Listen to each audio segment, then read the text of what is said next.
दर्शक नमस्कार। एरिना टेलिभिजनको नयाँ कार्यक्रम द रियल टकमा यहाँलाई स्वागत छ। विश्व यतिखेर कोरोनामय छ।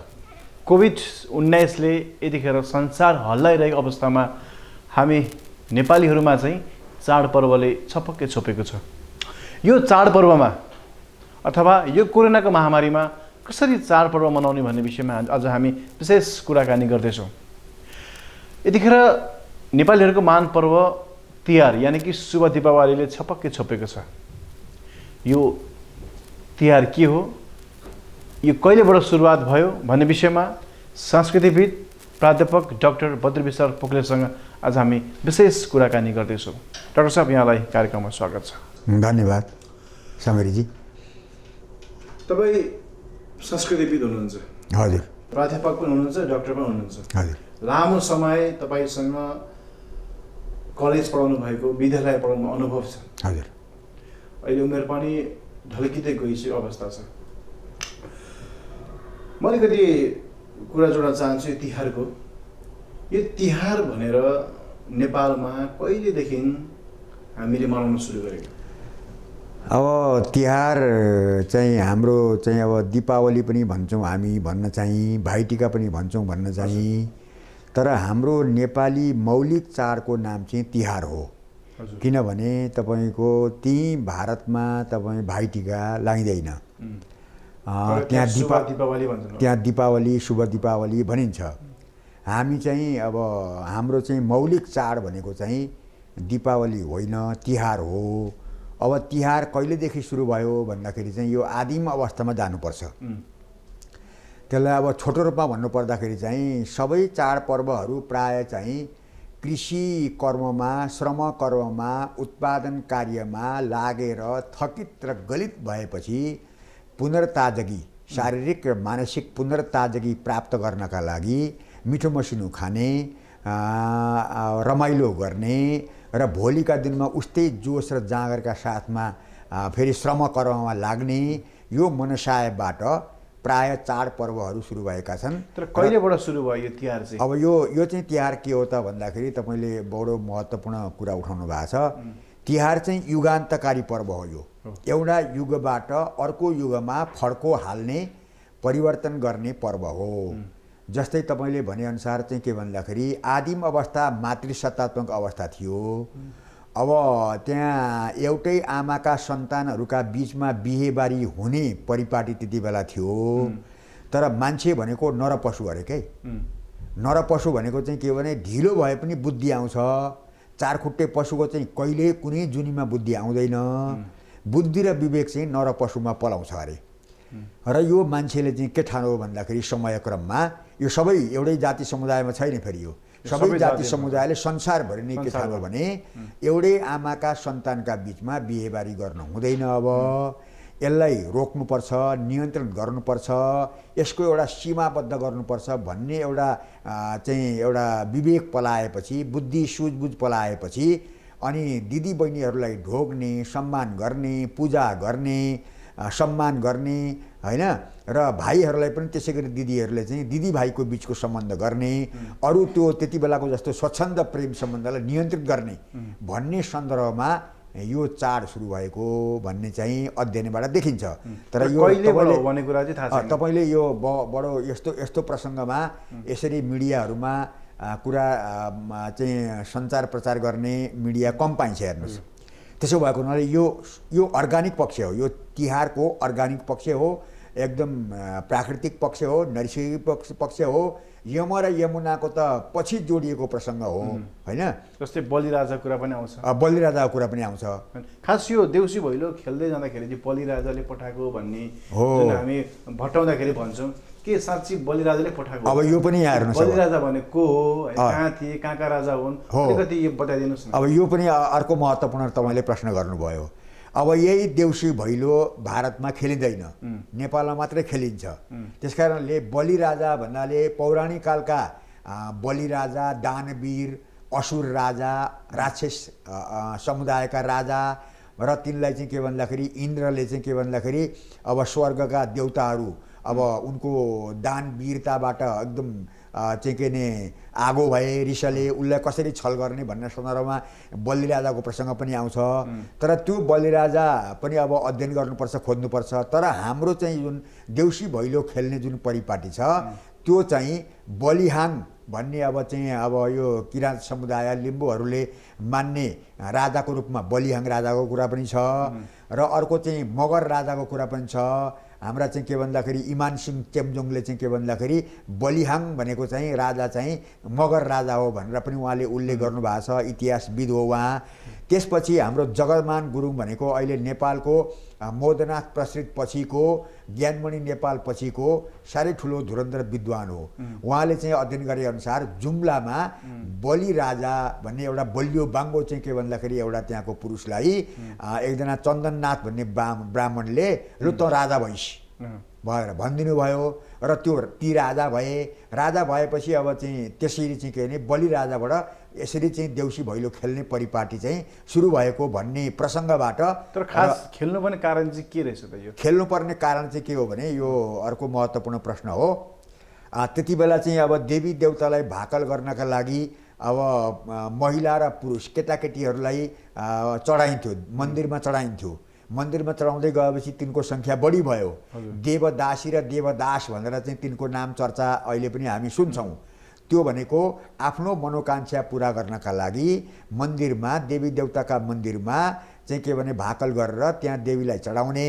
अब त्यो सङ्ख्या बढी भएपछि तिनले के गरी खाने त भन्ने कुरा उठाएपछि बलि राजाले अब तिमीहरूले चाहिँ देउसी भैलो खेल्नु, देउसी भैलो खेल्नु र जीविका चलाउनु भन्ने सन्दर्भबाट चाहिँ यसरी विकसित भएको भन्ने छ।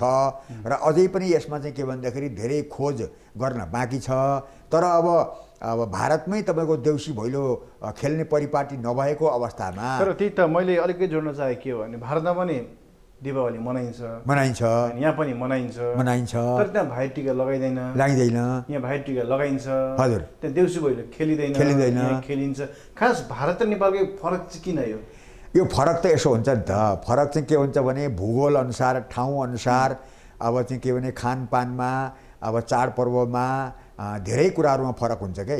एउटा चाहिँ प्रसङ्ग छ नि त, दुधी कोषमा तपाईँको पानी बदलिन्छ, चाचार कोषमा चाहिँ भाषा बदलिन्छ भने जस्तै अब नेपालको त तपाईँको सर्वप्राचीन नेपाल जतिको संसारको सर्वप्राचीन संस्कृतिको समृद्ध देश चाहिँ नेपाल नै हो। अब त्यसो भएको हुनाले यहाँको मौलिकता, यहाँको विशेषता, यहाँको आफ्नै अनुभवका आधारमा सिर्जना गरेको पर्व भएको हुनाले यो पृथक पृथक खालको भिन्न भिन्न खालको संस्कृतिको निर्माण हुँदै गएको हो। जस्तै यो तपाईँले अघि भन्नुभयो यो चाहिँ जुन यो पर्व चाहिँ युगान्तकारी हो, पहिलादेखि नै सुरु भएको भन्नुभयो। यसको प्रमाण चाहिँ के छ? प्रमाण चाहिँ अब तपाईँले अर्को फेरि अब यो अहिलेका संस्कृति अनावश्यक काल्पनिक कुरा गरिदिने हो कि होइन? यो अब तपाईँले प्रमाण त होला नि त। अर्को जडी कुरा गर्नुभयो। ऋग्वेदको 10औं मण्डलमा 10 वटा त्यहाँ मन्त्रहरू छन्। ती मन्त्रहरूमा यम यमी नामका दाजु बहिनी, जुम्ल्याहा दाजु बहिनीको त्यहाँ संवाद छ।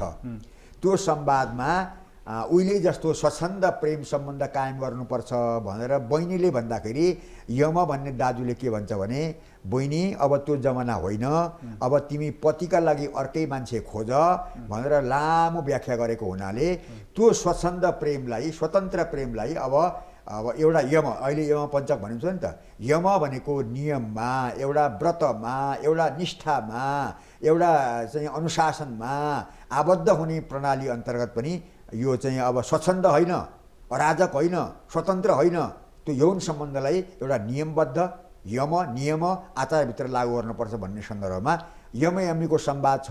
त्यसपछि तपाईँले हेर्दै आउनुभयो भने अरू प्रसङ्ग पनि जोडिन्छ। उति दक्षिण भारतमा तपाईँको के भन्दाखेरि मामाचेला फुपूचेला बाहुनहरूकै बिचमा मामाचेला फुपूचेलाका बिचमा बिहे हुन्छ। त्यो त नेपालमा पनि हुन्छ नि? नेपालमा पनि हुन्छ। तर त्यो चाहिँ के भन्दाखेरि बाहुन समाजमा चाहिँ अब दक्षिण भारतमा मात्रै हुन्छ। अब यो पश्चिमा बाहुन भन्छ, कुमाई बाहुनहरूमा चाहिँ तपाईँको के भने एउटै गोत्रका बिचमा बिहे हुने कुरा पनि मैले पढेको छु। अब त्यो अहिले के छ होइन? त्यसो भएको हुनाले अब अरू समुदायमा पनि मामाचेला फुपूचेलाको प्रसङ्ग पनि छ। अहिले पनि द्रौपदी विवाह प्रसङ्ग चाहिँ हिमाली क्षेत्रमा पाइन्छ। त्यसो भएको हुनाले यो युगान्तकारी पर्व भनेको चाहिँ यसको तिहारको अर्गानिक सार्वभौम सार्वकालिक र अत्यन्तै महत्त्वपूर्ण चाहिँ यो युगलाई परिवर्तन गर्ने पर्वका रूपमा लिनुपर्छ। यो चाहिँ अहिले ओझेल परेको छ, धेरैले भन्दैनन्, थाहा पनि छैन, त्यस्तो कुरा छ। दर्शकबिन हामी द रियल टक सोमा छौँ। आज हामी तिहार पर्व विशेष बहस गरिरहेका छौँ। तिहार कहिलेबाट सुरु भयो र कसरी मनाइन्छ र यहाँभित्र के छ भन्ने विषयमा हामी आज संस्कृतिविद प्राध्यापक डाक्टर बद्र विशाल पोखरेलसँग विशेष बहस गर्दैछौँ। यतिखेर भने बेला भएको छ एउटा छोटो व्यापारिक विश्राम।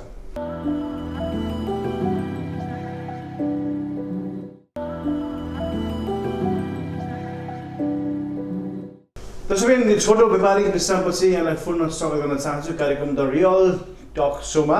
र यतिखेर हामीसँग प्राध्यापक डाक्टर बद्र विशाल पोखरेल हुनुहुन्छ। यहाँलाई कार्यक्रम फेरि पनि पुनः स्वागत छ। धन्यवाद समीरजी।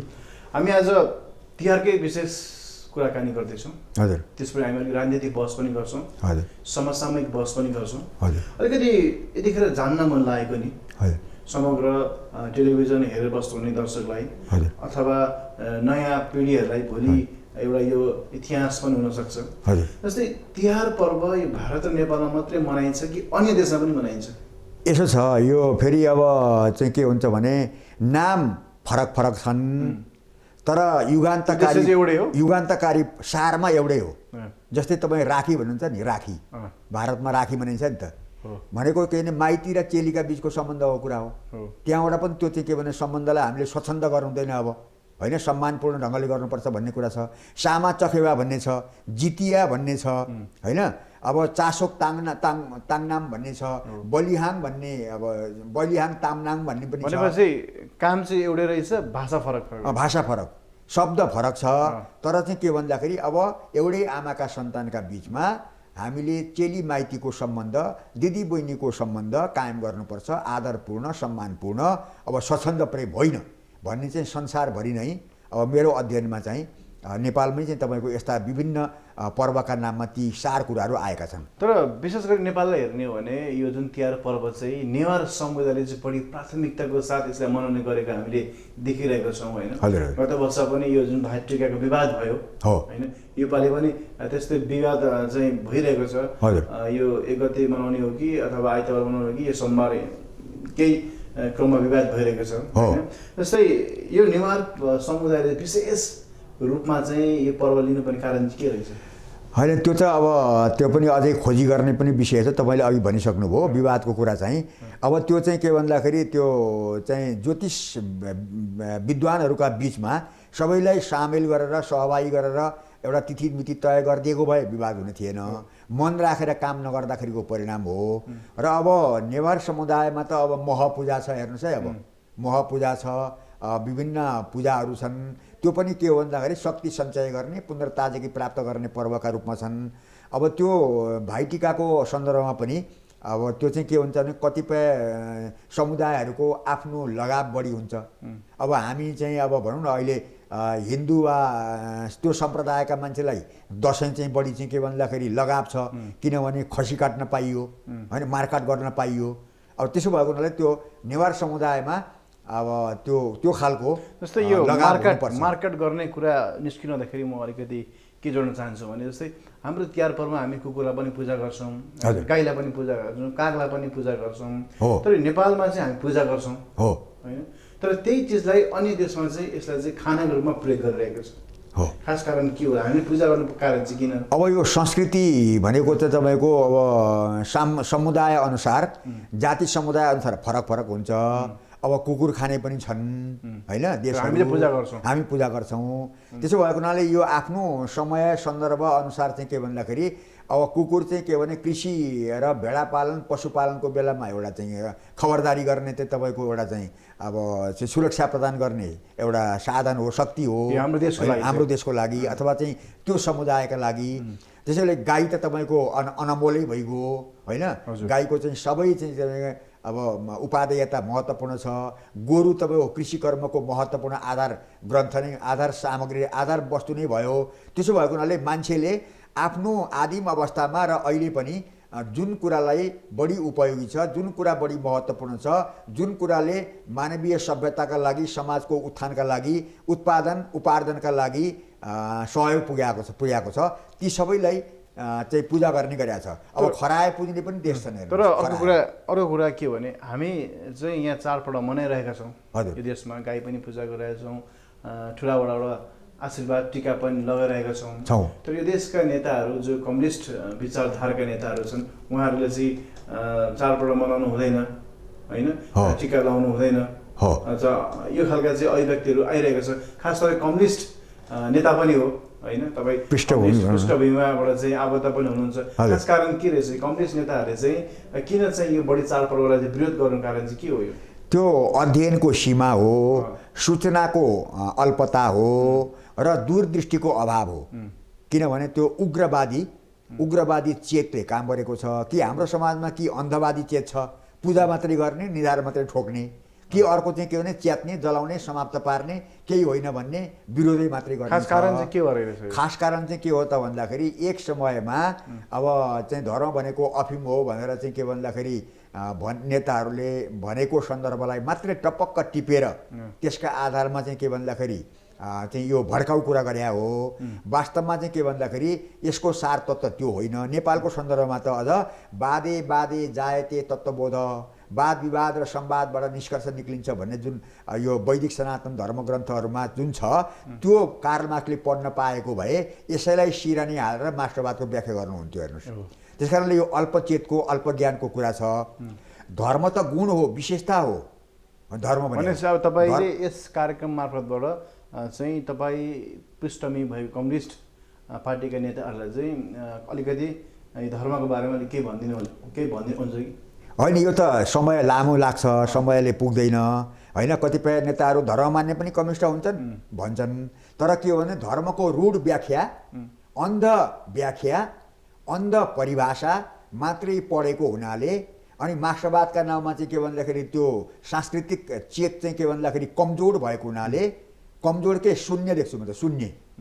अब श्राद्ध पनि चाहिँदैन, क्रियाकर्म पनि चाहिँदैन, केही पनि चाहिँदैन। मान्छे त पशु होइन नि त, गोरु होइन नि, स्वतन्त्र ढङ्गले सुत्ने, बस्ने, खेल्ने, खाने गर्ने त होइन पशु त, मान्छे त मान्छे। तर यहाँ के देखियो भने कम्युनिस्ट नेताहरूले चाहिँ पहिला चाहिँ यो धर्म मान हुँदैन भनेर चाहिँ एउटा चाहिँ जुन भड्काउ अवधि जुन भनिरहँदाखेरि, तर पछिल्लो कालमा त उनी कम्युनिस्ट नेताहरूले दसैँ टिका लगाएको पनि देखियो, पूजा गरेको पनि देखियो। खास गरी राजनीतिकरणलाई यो कुराहरू सबै कुराहरू चाहिँ होइन, यो अन्यल हो, यो अन्यल हो, कुइराको काग भएको अवस्था हो। टिका लाउनु हुँदैन, माला लाउनु हुँदैन भन्ने नेताहरू कार्ल मार्क्सको र माओको फोटोमा चाहिँ फेरि टिका प्रसाद लाउँछन्, माला लगाइदिन्छन्। अब यो दोहोरो खालको चरित्र छ। अलिकति यस विषयमा नेताहरूका बिचमा माथिल्लो तहमा सघन ढङ्गको प्रशिक्षणको जरुरी छ। अब धर्मको तपाईँको के भन्दाखेरि मानवतावादी व्याख्या गर्नु जरुरी छ। धर्मको वास्तविक अर्थ, आशय, संस्कार र संस्कृतिको वास्तविक अर्थ, सत्य, तथ्य, नैसर्गिक जुन व्याख्या हो त्यो चाहिन्छ। त्यो नभएको हुनाले भड्काउ कुरा गरे हो। जस्तै हिन्दू धर्ममा, जस्तै अहिले हामी चाडपर्व त हिन्दू धर्मभित्रकै पर्व हो नि त हो। जस्तै हिन्दू धर्मका सम्राट चाहिँ राजालाई मानिन्छ हो, होइन? अब हिजो आज राजा आऊ देश बचाऊ भनेर चाहिँ बृहत ठुलो चाहिँ जनसभाहरू जुलुसहरू पनि देखिँदैछ हो। कतै राजा आउने छाँटकाट त होइन, के भन्नुहुन्छ? यो अब अर्को तपाईँले समसामयिक विषयमा प्रश्न गर्नुभयो। यो तपाईँको अहिले देशमा नेताहरूको चाहिँ जुन किचलो देखिरहेको छ, पार्टीको जुन किचलो देखिरहेको छ, एकदम सङ्गीन प्रश्न हो यो। वैदिक सनातन वा चाहिँ के भने हिन्दू भन्ने धर्मले राजालाई देवताको अवतार ठान्छ। देवताको अवतार ठानेपछि देवताले त तपाईँको 16,000 गोपिनी ल्याए पनि रानी ल्याएको हो, होइन? 1600 मारे पनि रामले के अरे राधाले मारेका सबै राक्षस हुन्। यो खालको चरित्र चिन्तनबाट जन्मिँदै जर्नेल, जन्मिँदै देवता, जन्मिँदै महाविद्वान भन्ने खालको एउटा चाहिँ के भने धार्मिक रूपमा व्याख्या गरेको हुनाले त्यसको प्रभाव व्याप्त छ। त्यसको प्रभाव नेताहरूमै व्याप्त छ। नेताहरू अहिले पनि के भन्दाखेरि मभन्दा जान्ने, हान्ने, मार्ने कोही छैन भन्छन्। त्यसकारणले यो सामन्तवादी संस्कारबाट नेताहरू ग्रसित छन्। ग्रसित भएको हुनाले माथि चाहिँ अब नेकपाकै नेताहरूमा थाई कमिटीमा 3 तमास देखाइरहेका छन्। उपलब्धिहरूको राम्रो चर्चा गर्न मानिरहेका छैनन्। त्यो अहङ्कारले नमानेको हो। फेरि तुलनात्मक रूपमा हेर्ने हो भने अहिले अब चाहिँ के भने हिजोको सरकार र आजको सरकारसँग तुलना गर्ने हो भने यी कम्युनिस्टका नेताहरू मूर्छा पर्छन् होइन। तर उनीहरूलाई के छ भने आग्रह छ, दुराग्रह छ। भनेपछि मैले भन्न खोजेको कुरा कि अब के देशमा राजतन्त्र फर्किन्छ त? होइन, अब म त यी नेकपाका केही उपल्ला तहका नेताहरूको जुन ताण्डव नृत्य देख्दछु नि, यिनले त त्यसैलाई सघाउ पुर्याइरहेको। भनेपछि अहिले नेकपाका नेताहरूको उद्देश्य चाहिँ राजा ल्याउने देशमा। उनीहरूले परोक्ष ढङ्गले चाहिँ उनीहरूको नृत्य र भृत्य चाहिँ अब त्यस दिशामा पुनरुत्थानलाई सघाउ पुर्याउने ढङ्गको काम गरिरहेको मलाई लागेको छ। भनेपछि अब हामी कन्फर्म राजा आउँछ? कन्फर्म त गर्न सकिँदैन। अब यी त भोलि एउटा मन्त्री पाउने बित्तिकै सप्रिन्छन् माथि होइन, मन्त्री माननीय पाउँदै सप्रिन्छन्। तर उनीहरूले आफ्नै आचार र संस्कार र आफ्नो मन फेरि यसो साबुनले धोए जस्तो धुइँदैन के। मनलाई धुन त तपाईँको पढ्नु पर्यो, लेख्नु पर्यो, चिन्तन गर्नु पर्यो, सघन अध्ययन गर्नु पर्यो। अब यो चाहिँ अल्प खालको चाहिँ मार्क्सवाद लेनिनवाद र का मुठी मात्रै बटारेर त मन परिवर्तन हुँदैन नि त। यिनले मन मानसिकता परिवर्तन गरेनन् भने त्यो दिशामा जाँदैन भन्न सकिँदैन। जस्तै हामी चाडपर्व विशेष छौँ। हजुर, तिहारले छपक्क छोपेको छ। अलिकति छठ पर्वको पनि अलिकति कुरा जोड्न चाहन्छु। एकदम राम्रो कुरा लगत्तै एकदम छठ पर्व आउँछ होइन। यो सूर्यलाई पूजा गर्ने चलन छ। हजुर, विशेष गरी यो मधेसी समुदायमा अथवा चाहिँ जुन तराई बेलका चाहिँ जुन हामी मधेसमा बस्छौँ, हामी मधेसी समुदायमा चाहिँ बढी यो चलन चलेको छ। तर अहिले जुन पहाडमा बस्ने पहाडी समुदायहरूले पनि चाहिँ यो पर्वलाई चाहिँ अहिले मानिरहेका छन्, हामीले देखिरहेका छौँ होइन। खास चाहिँ छठ पर्व भनेको चाहिँ के रहेछ? यसो हो, अब यो चाहिँ के भन्दाखेरि प्रकृति पूजक मान्छे प्रकृति पूजक हो के। पानीको पनि पूजा गर्छ, सूर्यको पनि पूजा गर्छ, नवग्रहको पनि पूजा गर्छ होइन। अब चाहिँ के भन्दाखेरि यो पशु पन्छीहरूको पनि पूजा गर्छ। किन पूजा गर्छ भन्दाखेरि यो भनेको जीवन जगतको उत्थान र समृद्धिको महत्त्वपूर्ण पक्ष हो। अब सूर्यलाई चाहिँ तपाईँको के भन्दाखेरि अब त्यो ज्ञानको सीमाको कारणले त्यति बेला चाहिँ मान्छेले देवता ठान्यो। आखिरमा सूर्य चन्द्रमा त मान्छे पुगेर आइसक्यो। त्यसो भएको हुनाले अब सूर्यको तपाईँको जीवन जगतको उत्थान, उद्धार, उन्नति, प्रगति, समृद्धिका लागि सूर्यको ठुलै महत्त्व छ, महान महत्त्व छ। त्यसो भएको हुनाले सूर्यलाई चाहिँ अब धार्मिक हिसाबमा देवता ठानेर त्यो उपयोगी हो, मानव जीवनको जगतको लागि उपयोगी हो भन्ने ठानेर एउटा समुदायले उहिलेदेखि मानिआएको हो। तर सबै समुदायले मानिआएको कुरा हो। वैदिककालीन अवस्थाले हेर्ने हो भने सूर्यको उपासना, सूर्य व्यायाम पनि भन्छन्, सूर्य चाहिँ तपाईँको ध्यान पनि भन्ने कुरा छ। त्यसो भएको हुनाले एउटा खास जाति समुदायले तराईतिर त्यसलाई चाहिँ बढी महत्त्व दिएर पूजा गरेको हो। पूजा गर्नुको अर्थ धार्मिक प्रसङ्ग बढी जोडिन्छ, तर त्यसको वैज्ञानिक र चाहिँ जीवन जगत सम्बन्धी अत्यन्तै महत्त्वपूर्ण मूल्यवान पक्ष पनि निहित रहेको छ। र वास्तवमा कुनै पनि चाड कुनै खास जाति विशेषको पेवा होइन, सबैले मान्न सक्छन्, सबैले चाड मनाउन सक्छन्। अब यो कोभिड-19 यतिखेर महामारीको रूपमा फैलिएको छ होइन। अब यो सरकारले त सबै लकडाउन सबै खोलिदिइसक्यो होइन। अब यो अहिले सङ्क्रमितको सङ्ख्या हेर्ने हो भने नेपालमा 2 लाखभन्दा बढी नागिसक्यो। मृतकको सङ्ख्या पनि उति नै छ। तर पनि नेपालीहरूले चाहिँ यो चाडपर्व भन्ने बित्तिकै यो महामारीलाई पनि अटेर गरेर न मास्क लगाएको छ, न सेनिटाइज लगाएको छ होइन। दसैँमा हामीले देख्यौँ होइन। अब तिहारमा पनि हामीले अहिले बजार जाने पुरा भिडभाड छ। खास नेपालीहरू खास यो चाडपर्व मनाउने जुन समुदायहरू छ खास यसरी लिप्त किन भएको होला? आफूलाई चाहिँ ज्यानको जोखिम चाडपर्व किन मनाउनु खोज्छ? एकदम गम्भीर सवाल समीरजीले उठाउनु भयो। त्यसैले यहाँ चाहिँ अफिमको कुरा जोडिन सक्छ। हेर्नुहोस्, धर्म भनेको अफिम हो भनेपछि यस्तो नसा हुन्छ नि, मान्छे आफूलाई मारिदिन सक्छ, आत्महत्या गर्न सक्छ, भोकै मर्दिन सक्छ, ज्यान दुनियाँ देश दुनियाँ जेसुकै होस् भन्न चाहन्छ। त्यसो भएकोले यो अतिवादी अन्धवादी सोच चाहिँ के भन्दाखेरिबाट पृथक रहन सक्नुपर्छ। अब सरकारले तपाईँको लकडाउन लायो भने पनि गाली गरेको छ, लकडाउन खोलो भने गाली गरेको छ, मुखमा मास्क लाउनु छैन, खानपिनमा आहार विहारमा दूरी कायम गर्नु छैन। अनि अब सरकारलाई मात्रै गाली गर्नु जाति होइन। र वास्तवमा तपाईँले भनेको कुराले चाहिँ अब यो चाडपर्वमा आफ्नै स्वास्थ्यलाई जिउ रहे घिउ खान पाइन्छ। शास्त्रले भनेको छ कि शरीर माध्यम खलु धर्म साधनम। शरीर रहे पो त्यो छठ पर्व पनि हो, तिहार पनि हो, चाड पनि हो। अब शरीरै नरहेपछि अनि त्यो चाहिँ त्यस्तो खालको दुर्घटित हुने खालको अवस्था ल्याउनु हुँदैन। चाडपर्वलाई दूरी कायम गरेर कायम गर्ने र आखिरी अहिले बाँच्यो भने त आगौँ साल तपाईँको अब छठ मनाउन सकिन्छ, तिहार मनाउन सकिन्छ, दसैँ मनाउन सकिन्छ। अब जीवै नरहे के को चाड के को पर्व, त्यो कुरा चाहिँ धार्मिक समुदायका व्यक्तित्वहरूले पनि सुन्नु बुझ्नुपर्छ भन्ने मलाई लाग्छ। जस्तै नेपालको संविधानले होइन यो जुन सामन्तवादी संस्कृति अवशेष हटाउने जुन कुरा गरेको छ, हजुर, यो अवशेष अझै के व्याप्त छ? एकदम व्याप्त छ। जस्तै व्याप्त छ भने यसलाई हटाउने के गर्नुपर्छ? हो, हटाउन चाहिँ के गर्नु पर्यो भने पहिलो चाहिँ त्यो चाहिँ के भने गणतान्त्रिक सङ्घीय लोकतान्त्रिक गणतान्त्रिक चेतना विचार चिन्तन चाहिँ के भन्दाखेरि सघन ढङ्गले अध्ययन गर्नु पर्यो। त्यो आचार संहिता ग्रहण गर्नु पर्यो। त्यो खालको बानी बेहोरा नेताहरूले आफूमा चाहिँ ग्रहण गर्नु पर्यो होइन। सधैँ टपरै मात्रै सोहोर्ने, मन्त्री मात्रै खाने, ज्यान फालेर तपाईँको जिन्दगीभरि चाहिँ पार्टीको अध्यक्ष प्रधानमन्त्री हुन हत्तै हाल्ने यस्ता खालका चाहिँ दरिद्र चिन्तन हटाउनु पर्यो र त्यसै अनुसार कार्यकर्ताहरूले पनि त्यसरी जानु पर्यो। र चाहिँ के भन्दाखेरि सामन्तवादी जुन ठालु प्रवृत्ति छ, अहमवादी प्रवृत्ति छ, मै मात्रै जान्ने, मै मात्रै ठुलो, मै मात्रै विद्वान भन्ने खालको जुन प्रवृत्ति छ त्यसलाई हटाउनुपर्छ। त्यसरी हटाउन सक्यो, मनबाट हटाउन सकियो भने सामन्तवादी सांस्कृतिक अवशेष हटाउन सकिन्छ। किनभने संविधानले तपाईँले बडो महत्त्वपूर्ण यस्तो प्रश्न चाहिँ हतपत्त मान्छेहरूप्रति गर्दैनन् पनि। संविधान पढाएका छैनन् थाहा छैन।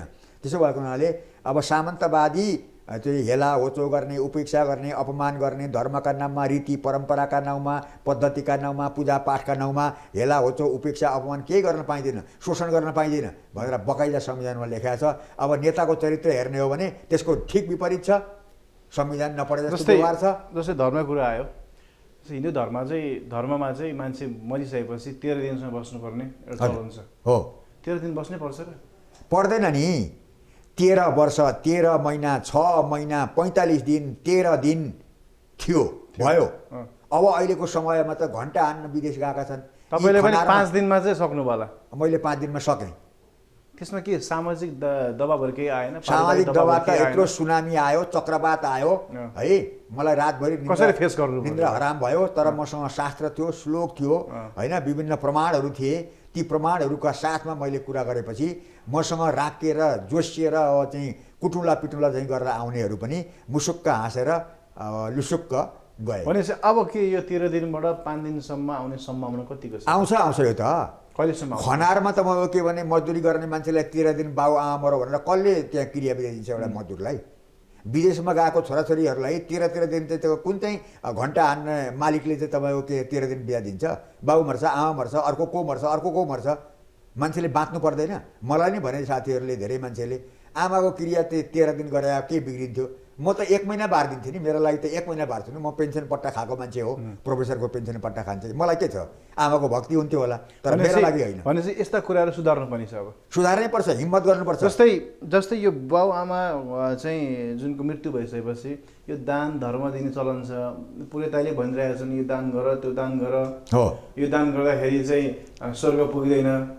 वास्तवमा के त्यो दान नगर्दा स्वर्गै नपुग्नु होइन। शास्त्रमा त्यस्तो छैन, हेर्नुहोस्। तर भन्छन् त आफ्नो स्वार्थ अनुसार भन्ने कुरा हो। हुनेले गर्छन्, नहुनेले के गर्नु त? बनिबास लाग्नु, घरबार बेचेर साथ यी कुराहरू सुधार्नु पर्ने हिन्दू धर्ममा अब छैन। हिन्दू धर्ममा त्यो मैले भन्न खोज्छु यी कुराहरू सुधार्नु पर्ने छ। अब सुधार्नु पर्ने होइन, सुधार त उही धर्मभित्रै छ। गाईलाई अघाउँदी घाँस खुवाउँदाखेरि पनि श्राद्ध हुन्छ, लेखेको छ बाबा। 4 दिक्पाललाई नमस्ते गर्नु, सूर्यलाई अर्घ दिनु, श्राद्ध हुन्छ भनेर लेखेको छ। तर पण्डित त्यो भन्न चाहँदैन। किन जजमान पनि त्यो कुरा देख्दैन, सुन्दैन, थाहा छैन। अज्ञानको कालरात्रिमा भासिया छ, धसिया छ, आँखामा पट्टी लगाएको छ। सत्य कुरा त ऊ बुझ्न पनि चाहँदैन। जजमानलाई यो कुरा थाहा छ, उनले यो कुरा भन्ने हो भने भोलि पेसा सङ्गठन पर्छ भन्ने कुराले गर्दाखेरि होइन। त्यो सबै पण्डितलाई पनि त्यसो भन्न सकिँदैन। छविलाल पोखरेल पनि पण्डितै हो, तर उहाँलाई गोलभेडे पण्डित भनेर सराप्ता गरे। हिरालाल विश्वकर्मलाई विद्वान बनाउने मान्छे हो होइन। त्यस्तो छुवाछुत गर्नु हुँदैन, भेदभाव गर्नु हुँदैन भन्ने मान्छे हो। त्यति बेला उहाँ बाँचुन्जेली सरापे त्यो पण्डितलाई, उहाँलाई। तर सराप्नेहरू अहिले उहाँको शालिगमा निधार ठोकिरहेका छन्, निधार पहल परिसक्यो होला। भनेपछि समग्र बुझ्नु पर्दाखेरि जुन हिन्दू धर्मभित्रका जुन यस्ता विकृतिहरू छ, यो विकृतिलाई सुधार्नलाई चाहिँ के गर्नुपर्छ? अब सुधार्नै तपाईँले मिडियामा यो महत्त्वपूर्ण कार्यक्रम गर्नुभयो। अलिकति पढे लेखेका मान्छेहरूलाई त्यस विषयका मान्छेहरूलाई यहाँ मलाई बोलाउनु भयो। अब यो हिसाबले तपाईँको पहिले चाहिँ मान्छेको चेतनामा विचारमा चिन्तनमा पहिले चाहिँ तपाईँको त्यो सचेतता गर्नुपर्छ, सावधान गर्नुपर्छ, उदात्त चेत भर्नुपर्छ। अनि मन शुद्ध भएपछि अनि उसले गर्ने व्यवहारमा बिस्तारै परिवर्तन आउँछ। अब रातारात त हुँदैन। अब हामी अहिले छलफल गर्दैछौँ होइन। अब मलाई नै तपाईँको के भने उठीबास भन्ने पोखरेलले तपाईँको पानी काट्ने अवस्था सिर्जना गरे 7 दिनमा क्रिया गर्दाखेरि। तर मैले उहाँ बन्धुहरूलाई खिर खुवाएँ, समयक्रममा खुसी भए। त्यसो भने हामी यतिखेर कार्यक्रमको अन्तिम चरणमा आएका छौँ। डाक्टर साहब, तपाईँ इटलीवासी पनि हो। हजुर। इटलीका हरेक विकास विकृति विसङ्गति विरुद्ध तपाईँ बोल्दै आउनुभएको छ, त्यसको तपाईँ नजिक पुर्याउनु भएको छ। के छ पछिल्लो अवस्था? स्थानीय सरकारले इटलीलाई कस्तो रूपमा लाँदैछ? इटलीको चाहिँ कुरा अब चाहिँ तपाईँको वडाध्यक्षहरूले र विभिन्न बाटोहरू ग्राभेल गरेको पिच गरेको चाहिँ मलाई थाहा छ। म त्यसको सल्लाहकार पनि हो। तर होइन, कतिपय वडाध्यक्षहरूको राम्रै काम सुनिन्छ। तर समग्रमा के छ भन्दाखेरि इटलीको जुन एउटा उचाइ थियो त्यो चाहिँ कायम नभएको कुरा मैले सल्लाहकारको नाताले राम्रा कामलाई मलाई समर्थन गर्छु। खराब काम हो भने म त लेखिदिन्छु, बोलिदिन्छु। यो पार्टी त्यो पार्टीको कुरा छैन। क्षयरोग भनेर क्षयरोगीलाई मेरो पार्टीको हो भनेर सुमसुमाउन मिल्दैन, सकिँदैन, आफू पनि मरिन्छ। त्यस्तो कुरा हो। त्यसकारणले अब अहिले अरू समय बाँकी हुनाले अब त्यो बाँकी समय अलिकति राम्रो काम गरे भने बेग्लै कुरा हो। नभए अहिलेसम्म चाहिँ के भन्दाखेरि त्यस्तो प्रभाव पर्ने गरी जनताको मन जित्ने गरी बोली वचन व्यवहार मैले देखिरहेको छैन। यहाँलाई धेरै धन्यवाद, यहाँले समय दिनुभएकोमा। हवस्, धन्यवाद। दर्शकले, आज हामीसँग प्राध्यापक डाक्टर बद्री विशाल पोखरेल हुनुहुन्थ्यो। उहाँसँग आज हामीले तिहारको बारेमा विशेष बहस गऱ्यौँ। आउने अङ्कमा फेरि भिन्न अतिथिसँग भिन्न विषयमा बहस गर्छौँ। तबसम्मको लागि हाम्रा सम्पूर्ण युनिटलाई बिदा दिनुहोस्। नमस्ते।